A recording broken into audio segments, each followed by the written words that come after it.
quick look at what appeared to be a knockdown in round 6, that straight left, and it appears on the replay to be a knockdown, but it was ruled not a knockdown by the referee Leroy Benson. We're now back live here, round number 7. LeDoux keeps running right into that left jab of Weaver, and Weaver's using it more often now.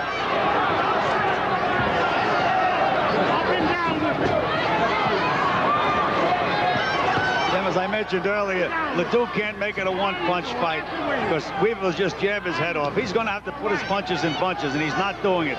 Weaver just stands out there and sticks that stiff left hand out, and it's marking LeDoux's face up. After a while, he's going to maybe get him wind up on, hopefully not, but with another cut or two. He's got to keep busy. Move those hands.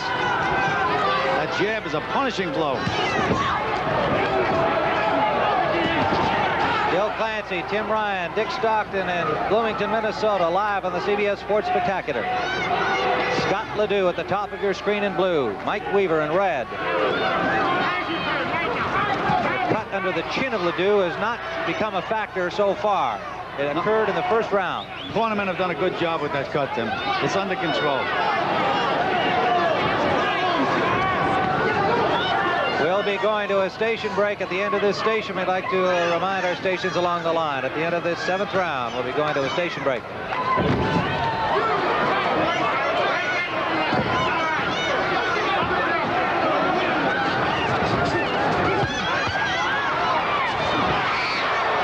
Weaver with an overhand right of his own to the ear of LeDoux, who moved over to the ropes.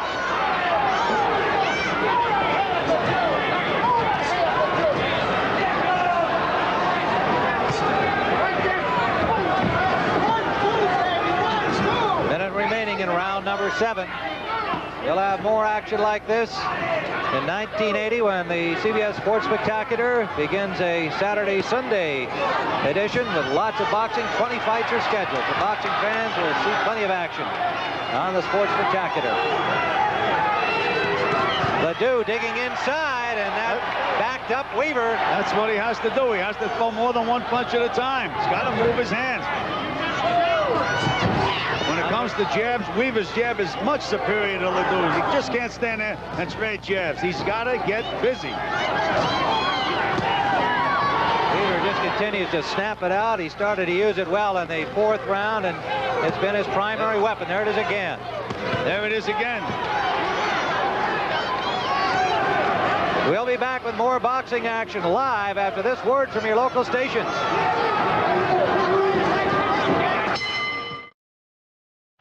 Scott LeDoux at the top of your screen. Got a piece of Weaver with an overhand right to open this round. Weaver coming back. Used that left jab tremendously well. We have Weaver ahead on our card.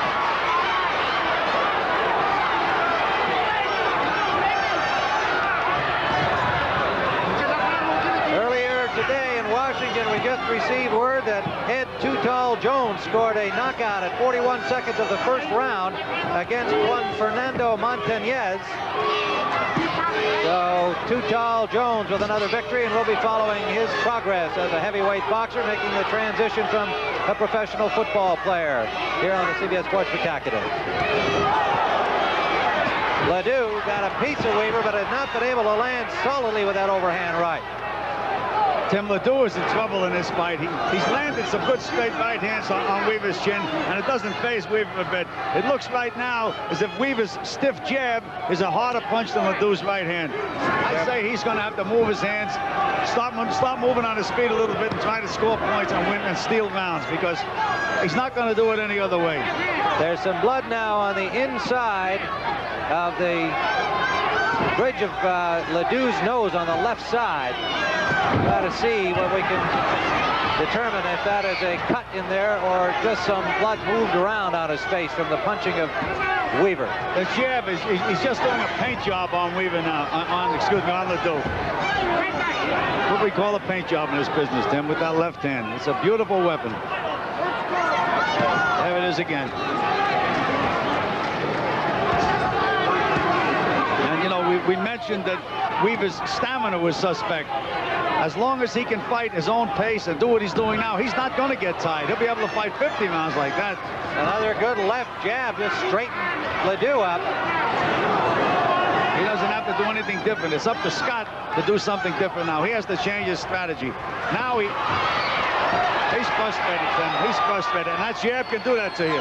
He has a cut now on the inside of his nose on the left-hand side, and it's starting to bleed pretty profusely. Well, that's the one we picked up at the beginning of this 8th round, and it is definitely a cut in there.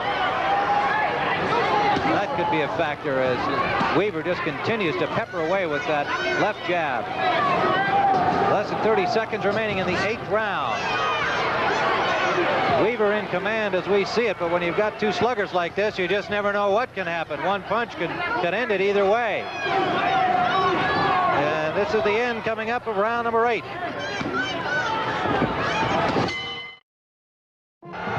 Round number 9. On the left of your screen, Scott LeDoux. We have a behind on our cards. Mike Weaver using that jab effectively from the 4th round on. Indeed, at one point, what we thought was a knockdown from the left jab of Weaver, not credited by the referee Leroy Benson, however. Tim, what is your recollection of the Norton-LeDoux fight? Was he just as far behind going into the No, I would say it was closer in that fight through 8 rounds. Of course, this is a 12-round fight. He was closer, but Norton was ahead. But 8, 9, and 10, LeDoux really came on in that fight. But Weaver looks very fresh to me, as I'm sure he does to you. Well, he's setting his own pace, Tim. He's doing what he wants to do in there. Keeping his position, keeping his balance, and anytime he wants to score a point, he just snaps that left jab out, and there's one more point in his bank. The reason it's a 12-round fight, if you joined us along the way, it is for the USBA Championship, the United States Championship. That association, including 22 state boxing associations. And they've got a big belt to give to the winner of this fight. And it's a beautiful belt, Tim. It really is. It's worthy of a championship. 9th round action. Remember, following our boxing here on the Sports Spec today, we'll return to the finals of the NFL cheerleader competition, and you'll see the trick shot wizardry of the great billiard players, Willie Mosconi and Minnesota Fats. You know, I thought by now that LeDoux would be really trying to back Weaver up, wrestle him, push him, rough him up. He just can't out-tactic him because that left jab is too much of a weapon for Weaver. The cut on the inside of the bridge of the nose of Scott LeDoux on the left side is open again and bleeding. The cut on the chin has not been a factor. It occurred in the 1st round.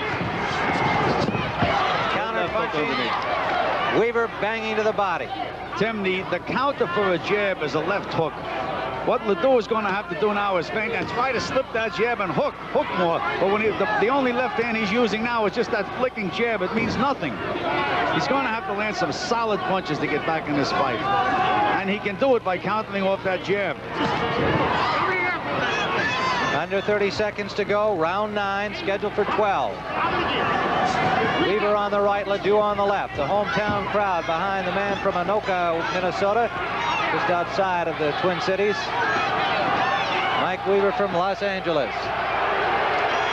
Under 10 seconds to go in the 9th round.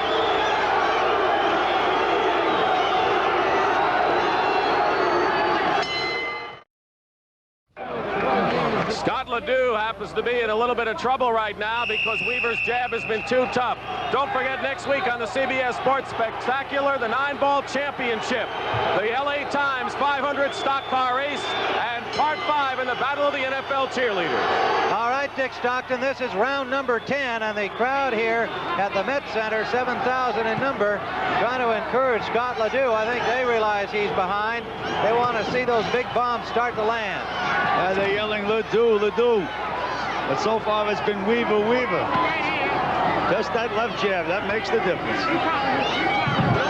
Pattern of this fight just changed totally from the 4th round on. The first 2 or 3 rounds, it was a macho display. The two sluggers out there throwing and taking their best shots. But once Weaver realized that he could just dominate the fight with that jab, that's what he's done since round 4. He landed a left hook, and he took a left back in return.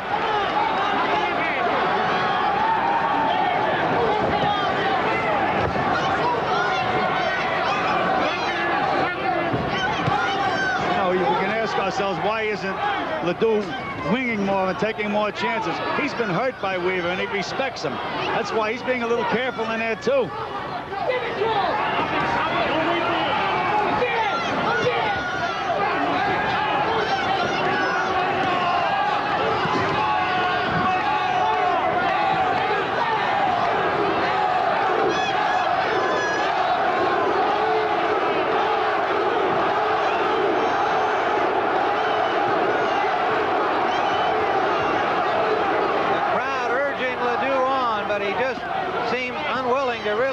Attack. He is being a little careful. He wants to make sure he gets good, clean shots in. I don't think he can win that way now. No, he got hit with 4 stiff jabs, Tim, in the last 15 seconds, and each one makes this countenance change. There's that left hook underneath, Joe, you were talking about. We haven't seen enough of those from him. But he threw it with no conviction, Tim. Weaver jabbing beautifully in control. Great credit to Weaver and his corner. They've been fighting a very intelligent fight.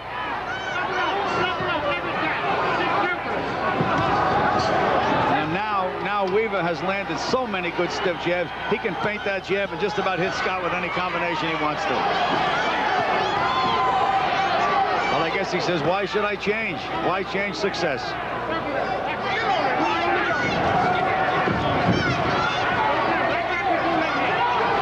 Under 30 seconds to go. Another solid left from Mike Weaver. LeDoux doubling up. Managed to score on 2 consecutive punches. But Weaver just backs him up again. We're in the final seconds of the 10th round. Remember, this is a 12-round fight.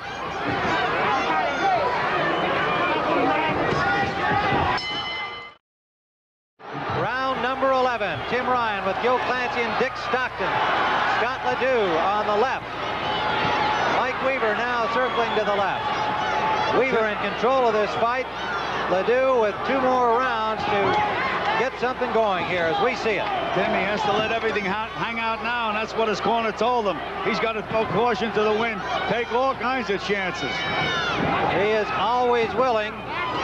LeDoux is well known for his strength and his courage, but he's got to throw some punches here if he's got any chance. As we see it, he's got to stop Weaver, and that's the first combination that he's thrown in some time.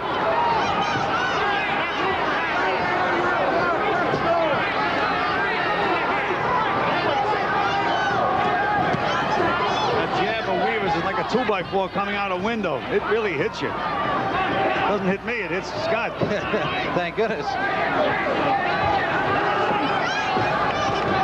Round number 11, scheduled for 12.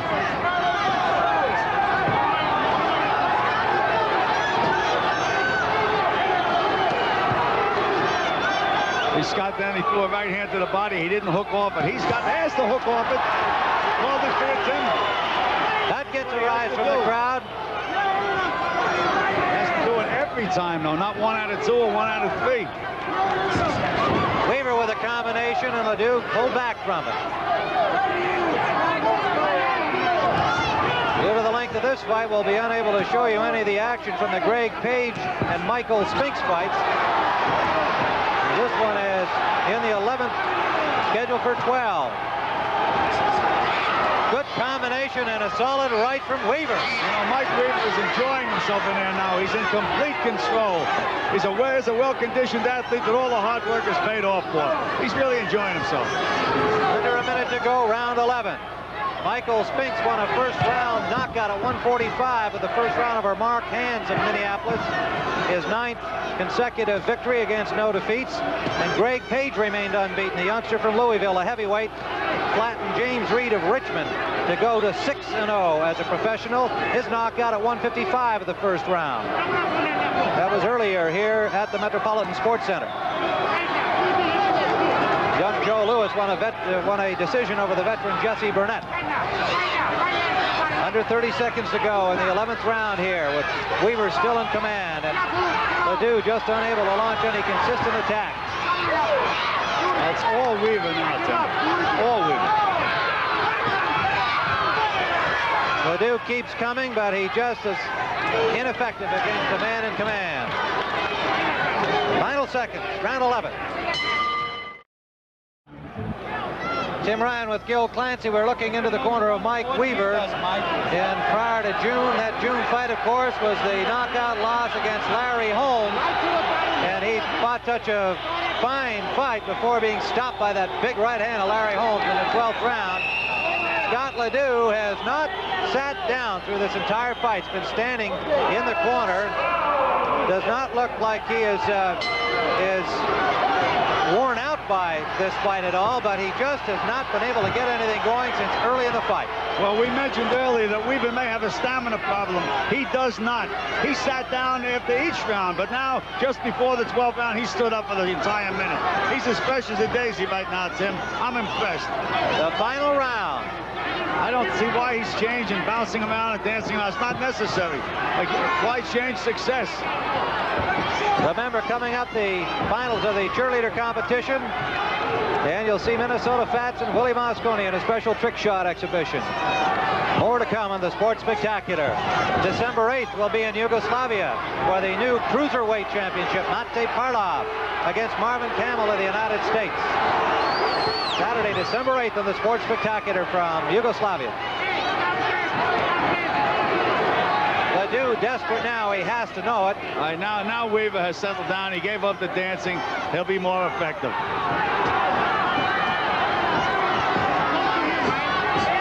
That's the best jab that Scott LeDoux has landed in the last 6 rounds.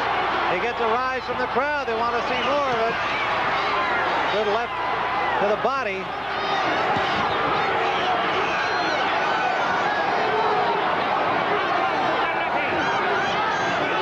Weaver looks very calm, poised, confident, as he did against Holmes. But here, in this fight, he's in command.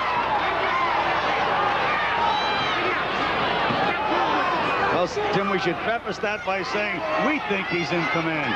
Well, that's correct. We think he's in command, and scorecards often differ.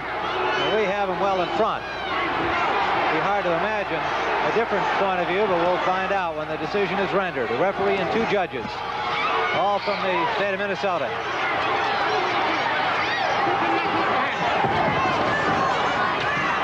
Under a minute to go in the fight. Good combination from Weaver.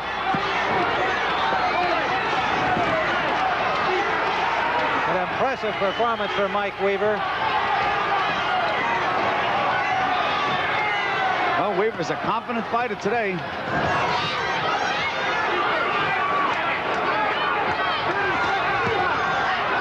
There's LeDoux digging that left to the body again. A little late for that attack, however.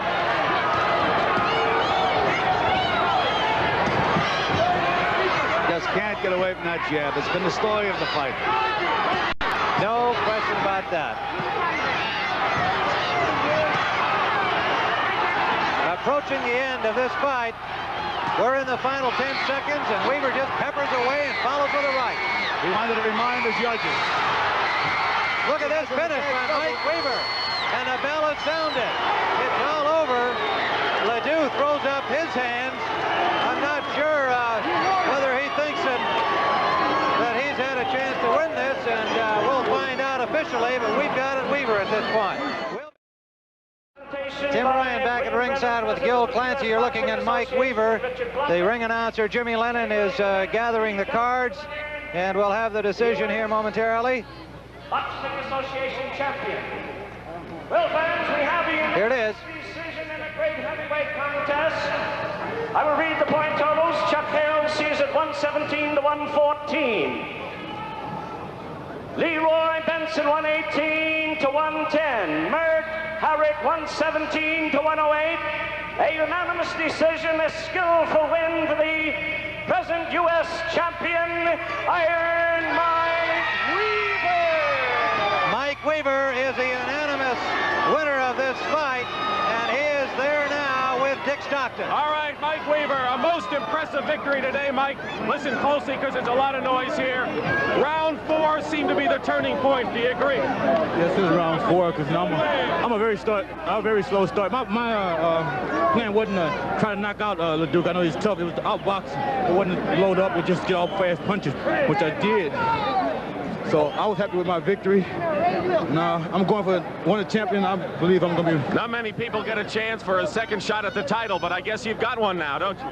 Right, I got the second chance at the title. Next time I'll make good at winning the world's title. All right, you seem more assured, more certain today than you were against Holmes in New York. Do you feel that way? Oh, now I was in much better condition for LeDoux.